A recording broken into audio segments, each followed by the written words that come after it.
तो लास्ट वाली वीडियो में मैंने एडवेंचर एक्स का 390 का मैंने वीडियो बनाया था। अब इस वाले वीडियो में हम कंपेयर करेंगे एडवेंचर एक्स और एस में क्या डिफरेंस है। तो फ्रंट से शुरुआत करते हैं। इसकी हेडलाइट और इसकी हेडलाइट सेम है, दोनों में कोई डिफरेंस नहीं है। आगे के जो व्हील है इसमें 19 इंचेस के है और ये अलॉय व्हील है, और इसमें 21 इंच का सेटअप है। ये ट्यूबलेस है, ये भी ट्यूबलेस है। फ्रंट के दोनों भी ब्रेक सेम है। इसमें आगे 43 mm के WP के सस्पेंशन आते हैं, शॉक्स इसमें भी WP के आते हैं। द मेन डिफरेंस इज इसमें अगर आप देखोगे तो एडजस्टेबल है कंप्रेशन और रिबाउंड का, लेकिन एक्स वाले में ऐसे कोई भी एडजस्टमेंट नहीं आती। तो यहाँ पे कोई भी एडजस्टमेंट नहीं है। इंजन दोनों में सेम ही है, सेम पावर प्रोड्यूस करता है, सेम टॉर्क प्रोड्यूस करता है। अगर आप यहाँ पे देखोगे तो इसकी जो सीट हाइट है ये 825 mm है, इसकी जो सीट है ये 830 mm है। जस्ट बिकॉज ऑफ इसका आगे का व्हील 21 इंच का है तो इसकी हाइट थोड़ी सी ज़्यादा है इससे। दोनों के जो टैंक है, दोनों के टैंक 14.5 लीटर के ही है, और दोनों के जो डिस्प्ले है वो दोनों भी TFT ही है। इसके भी TFT है। इसकी मैं एक डिटेल वीडियो बना दूंगा। आगे की तरफ अगर आप देखोगे तो नकल गार्ड इसमें दोनों में सेम आते हैं। एक्स में थोड़ा सा कलर चेंज है, इसमें ब्लैक कलर के है।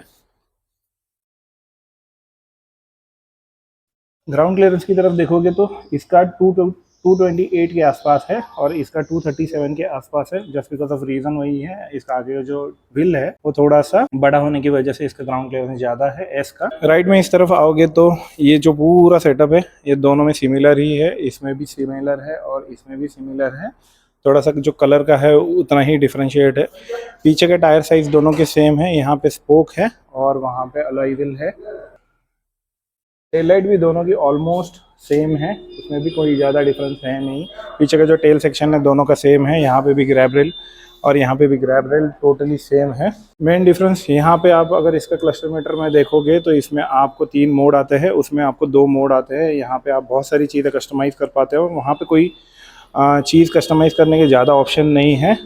यहाँ पे भी क्विक शिफ्टर और ब्लिपर है, वहाँ पे भी क्विक शिफ्टर और ब्लिपर है, बट स्टिल इसमें आप कस्टमाइज़ कर सकते हो क्विक शिफ्टर। इसमें आप क्विक शिफ्टर ये नहीं कर सकते, कस्टमाइज़ नहीं कर सकते। एडवेंचर एस में आप देखोगे तो यहाँ पे आपको क्रूज़ कंट्रोल मिलता है, यहाँ पे आपको कोई क्रूज़ कंट्रोल का ऑप्शन नहीं मिलता एक्स में। तो कुछ इस तरीके से इन दोनों के बीच में डिफरेंस है KTM 390 एडवेंचर एक्स और एस के बीच में। तो आपको ये वीडियो कैसी लगी मुझे कमेंट सेक्शन में बताना। आपके कुछ क्वेश्चन रहेंगे तो ये वीडियो रिकॉर्ड करते करते मैंने एक बात ऑब्जर्व की और एक्चुअली मैं वो रिकॉर्ड करना भूल गया कि जो आर वाला जो वर्जन है 390 जो ग्लोबली लॉन्च हुआ है उसमें 2 एक्स्ट्रा लाइट्स है फेयरिंग के अंदर as a part of accessory.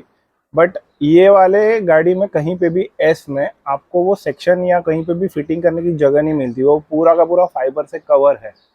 और कैटलॉग मुझे मिला नहीं है, मैंने सर्च करने की कोशिश की एक्चुअली, बट कैटलॉग में भी मोस्ट प्रोबेबली कहीं पे भी सुनने में नहीं आया है कि ऑक्सिलरी लाइट है कैटलॉग में। तो वो एक बात मेरे को थोड़ी वियर्ड लगी, क्योंकि अगर वो पॉइंट आप ओपन रखते तो जिनको इंटरेस्ट है वो कोई ना कोई उसमें एक्स्ट्रा लाइट्स लगा सकते हैं।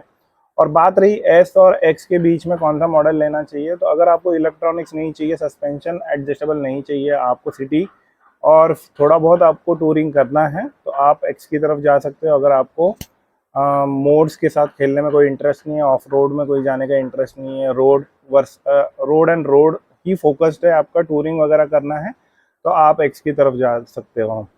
और अगर आपको ऑफ रोड भी करना है, आपको टेक चाहिए, आपको कस्टमाइजेशन चाहिए, आपको वो क्रूज़ कंट्रोल चाहिए, तो आप डेफिनेटली ये कर सकते हो, एस ले सकते हो। आप जो भी 60-70 हज़ार रुपये एक्स्ट्रा डालोगे वो डेफिनेटली वर्थ रहेंगे।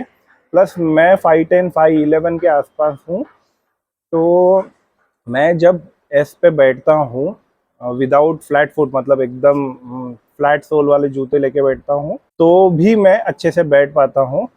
एक्स के ऊपर तो मैं बहुत आसानी से बैठ जाता हूँ। तो अगर आप राइडिंग शूज़ वगैरह भी पहनते हो तो 5'8" या 5'7" तक जितनी भी लोगों की हाइट है उनके लिए बहुत ईजी है। प्लस वो सीट के यहाँ का जो पोर्शन है वो एकदम स्लिम है। और इसके सीट के बारे में मैं एक बात बोलना चाहूँगा, ये ना एक्सपल्स और इसकी सीट सेम है, तो टूरिंग में आपको देखना पड़ेगा कि इसको टूरिंग की सीट होनी चाहिए थी। तो टूरिंग की सीट एक्सेसरी में डेफिनेटली अगर KTM आगे जाके ऐड करता है तो बहुत अच्छी बात होगी। और एक बात, KTM इंडिया अगर कहीं से भी आप देख रहे हो या KTM ग्लोबल आप कहीं से भी देख रहे हो ये वीडियो, तो आपने क्रूज़ कंट्रोल दे दिया तो एक और रिक्वेस्ट थी, क्योंकि मैं एक राइडर रह चुका हूँ और ये सबसे बड़ी दिक्कत है। भले ही ग्लोव्स पहनते हैं लोग ठंड से बचने के लिए, आप हीटेड ग्रिप भी दे देते इसमें, एज ए एक्सेसरी भी दे देते तो भी चल जाता। तो मेरे हिसाब से हीटेड ग्रिप होना चाहिए था, क्योंकि बहुत सारे लोग मॉर्निंग में राइड्स करते हैं तो ठंड लगती है।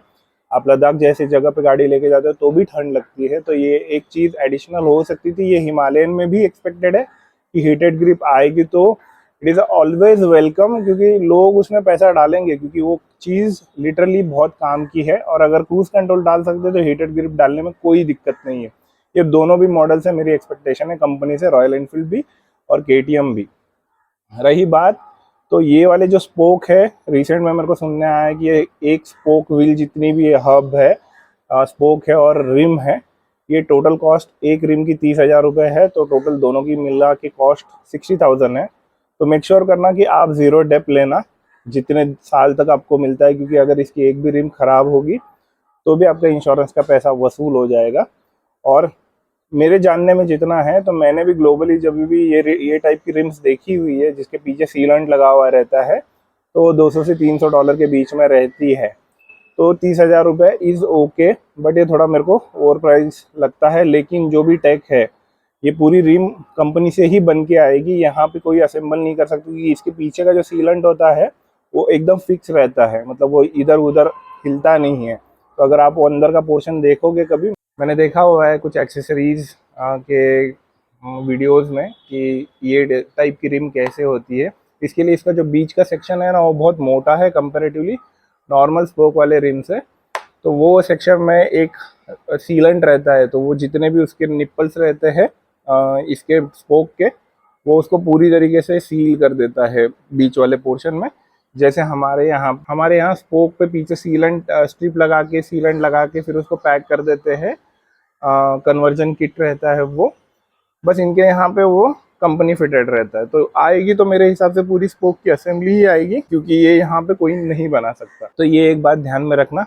अगर आपके पास बहुत ज़्यादा पैसा है तो आप एस ले सकते हो, डेफिनेटली आपका पैसा वसूल रहेगा बजट का। या फिर अगर आपके उतने यूजेस नहीं रहेंगे तो आप डेफिनेटली एक्स लेना। एक्स लेकर भी आप उतने ही खुश रहोगे जितना एस लेकर रहोगे। तो ये वाले वीडियो में इतना ही। अगर वीडियो अच्छी लगे तो लाइक, सब्सक्राइब, शेयर। मिलेंगे नेक्स्ट वाले वीडियो में, तब तक के लिए गुड बाय।